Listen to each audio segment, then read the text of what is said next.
बिस्मिल्लाहिर्रहमानिर्रहीम। अस्सलामु अलैकुम वरहमतुल्लाहि वबरकातुहू। प्यारे सामईन, आज हम 3 अस्माए आज़म पर मुश्तमिल एक मुजर्रब वजीफ़ा या बासितु या फत्ताहु या करीमु के ज़िक्र की फजीलत बयान करेंगे।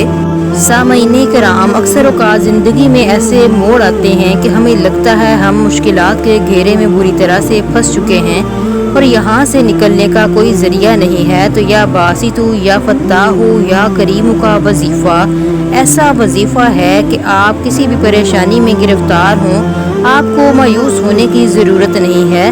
इससे आपकी परेशानी दूर हो जाएगी इंशाअल्लाह ताला। कहा जाता है कि मायूसी कुफ्र है, लिहाजा ज़िंदगी की मुश्किलात को देखकर मायूस हो जाना एक अहले ईमान की निशानी नहीं है।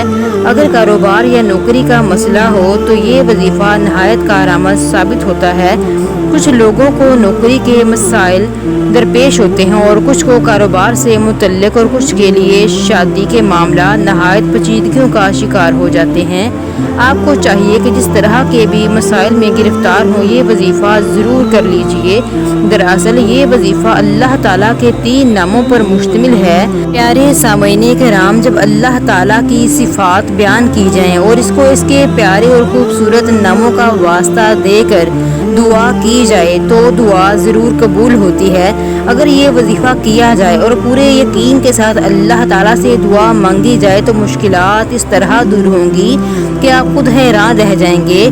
ये वजीफ़ा आपको रोज़ाना 1000 की तादाद में करना है, लिहाजा घर का जो भी फ़र्द फारिग हो वो ये इसमें आज़म पढ़ ले। आपको इसके पढ़ने के हैरान कुन नताइज देखने को मिलेंगे। ऐसा लगेगा कि जैसे ज़िंदगी की मुश्किलात एकदम से गायब हो गई हैं। अगर कभी कोई भी काम देखने में नामुमकिन लग रहा हो तो आप एक बार मेरे कहने पर इस वजीफ़ा की मदद लीजिए। इंशाअल्लाह ताला ज़िंदगी में आसानियाँ ही आसानियाँ हो जाएंगी। जज़ाकल्लाह खैर। खुश रहें, खुशियाँ बांटें। प्यारे सामईन, मेरे इस चैनल को लाइक, शेयर और सब्सक्राइब कीजिए ताकि इस तरह की मज़ीद इस्लामिक वीडियोज़ आप तक पहुँचती रहें।